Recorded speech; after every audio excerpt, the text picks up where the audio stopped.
Welcome back to my channel. We're going to be doing something a little bit different for the foreseeable future. As you guys can tell, I have a microphone and I'm all set up like a little cozy podcast. So that's the vibe we're going for. I am so passionate about helping people grow and become all that they're capable of. I'm currently in school for psychology, so we'll see what happens with this whole channel. So today I decided to walk you guys through some of the quotes that I live by. Truly, every time I go through something, these thoughts come to mind and I adjust accordingly. So let's get started. Number one on the quotes that I live by is actually from Pinterest. I saw this probably when I was like 15 or 16 and I still think about it to this day. And it's this: you've survived 100% of your worst days. And I don't know what it is about this quote, but I truly am so moved by it. Every time I'm going through something so bad, whether it's a really hard class or mentally in a really stuck spot, I think of this quote and I'm like, it's so true. I have made it through every single bad day I've ever had. I even think like this summer coming up, I'm supposed to be singing along with my husband and some other people who are phenomenal musicians and singers. And I don't know, I'm terrified. I do not want to do it, but everything in me wants to do it at the same time. I think back to last summer when I did a camp and I thought I couldn't do it, and I did do it. And so a quote like this is so inspiring to me, to be like, you know what, you've made it through, whether you did amazingly or you kind of crawled your way through it.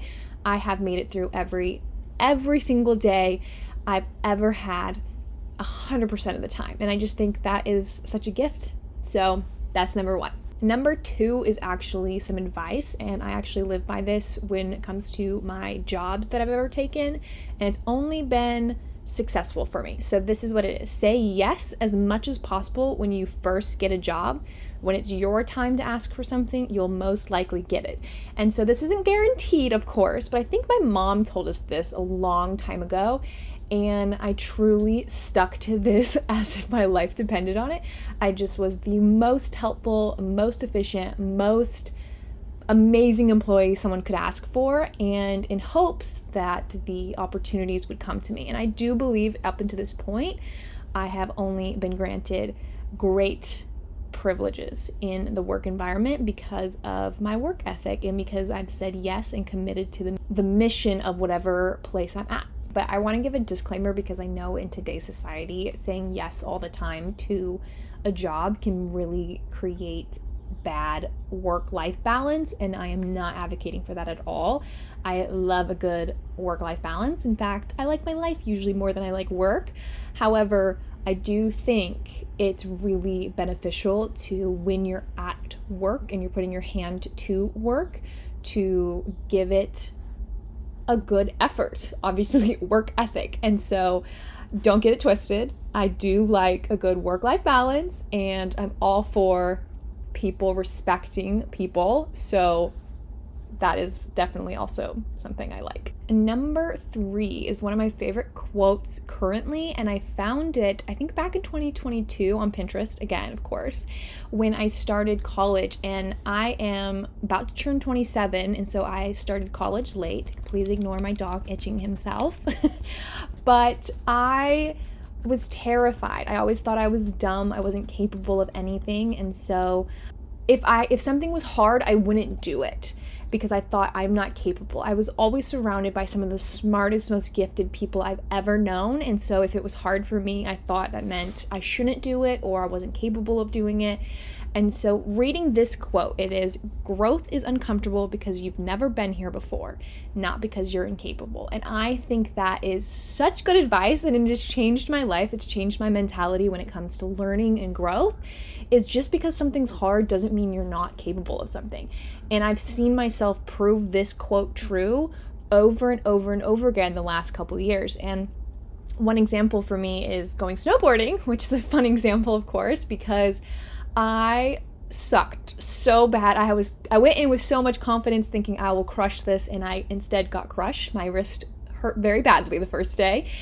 But I kept going, and I kept reminding myself, just because it's hard doesn't mean I'm incapable. And I would just keep picking myself up over and over and over again. And every time I thought, I think I'm done, I think I want to quit, this might just be a boy thing, I would get a little bit of energy to be like, try one more time. And I would get up, and almost every time that was the breakthrough moment. Going back, I guess, to those other cheesy quotes that are like, when it's hard, you're right there at the breakthrough, you're about there. But no, it's really true. I had a one day where I genuinely sat down and said, I'm done, Nathan. I do not want to do this anymore. And he was like, just try one more time, 5 seconds, just count when you're doing it for 5 seconds. And I was like, okay, I can do 5 seconds. 5 seconds is nothing.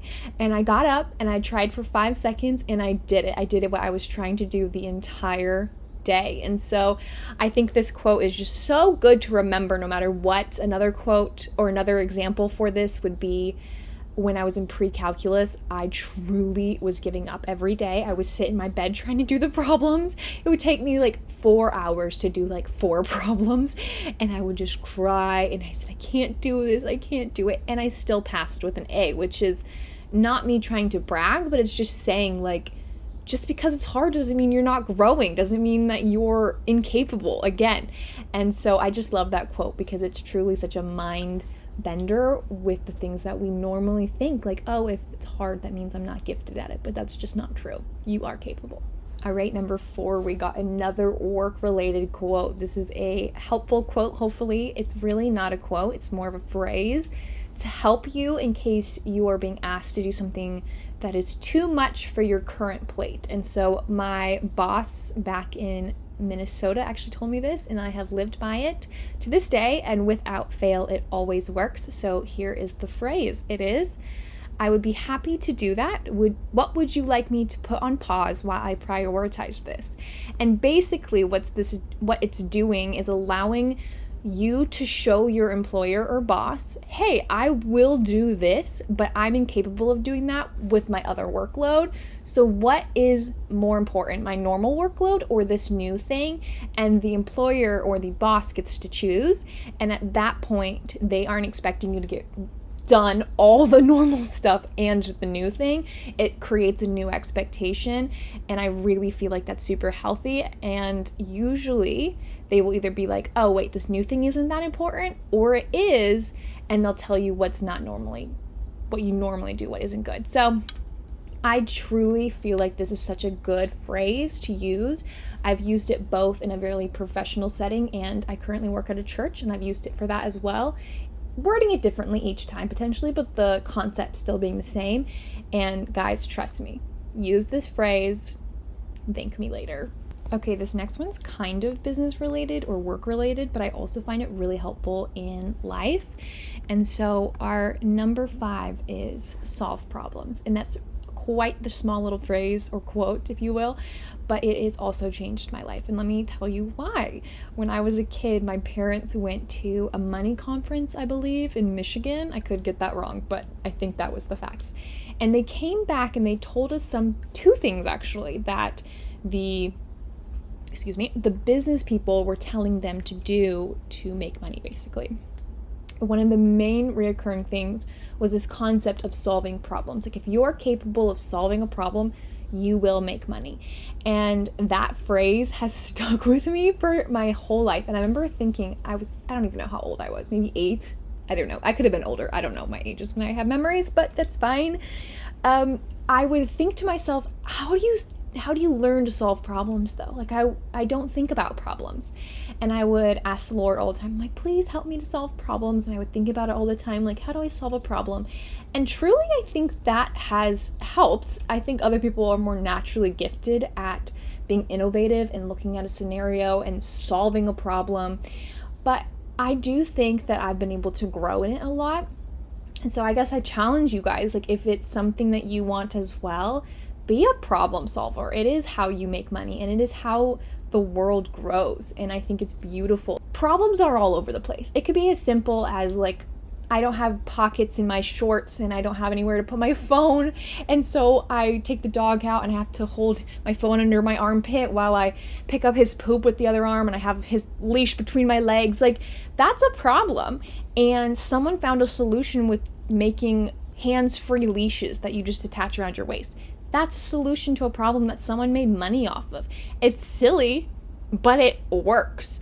And then there's greater problems in the world, and people are capable of problem solving them. Or it could be creative, where something like this, my sound's not the greatest, but there is a sound engineer out there who can fix my problem. Solving problems is amazing in general.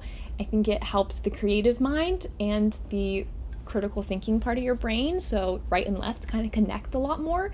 And I do think it's really healthy to just think about your world and being like, what is the problem and how can I fix it? Instead of being so negative Nancy and problem focused, you can really think about solutions next time you see a problem. Number 6. Okay, if you fail to plan, you've planned to fail. So this quote I find to be really, everyone knows it. Everyone and their mother knows this quote, but they don't take it seriously. And I feel like it needs to be taken seriously because it's so true. There's a quote or a book somewhere, I believe, that talks about just, you think to do a new habit is hard and difficult, but you're already in habits. You're already doing habits every single day, and it's just adjusting them to match what you're actually trying to achieve in your life. And that could be anything. It could be health and wellness and fitness, or it could be mentally stable. It could be, let me be social. Let me have a good family life. Let me have good money habits. Let me sleep better.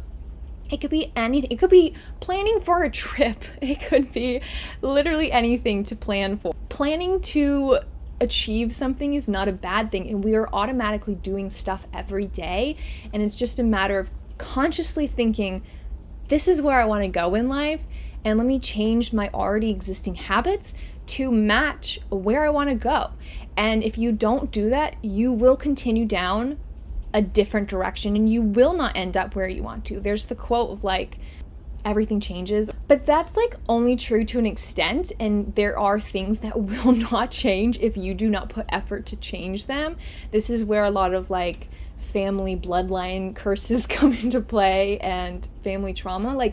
Things will repeat themselves if you don't plan or work towards change, and you won't change and you won't heal and you won't grow if you don't put actual effort towards that. And you can't just think, oh yeah, I want to heal, I want to grow, I want to change, I want to have all this.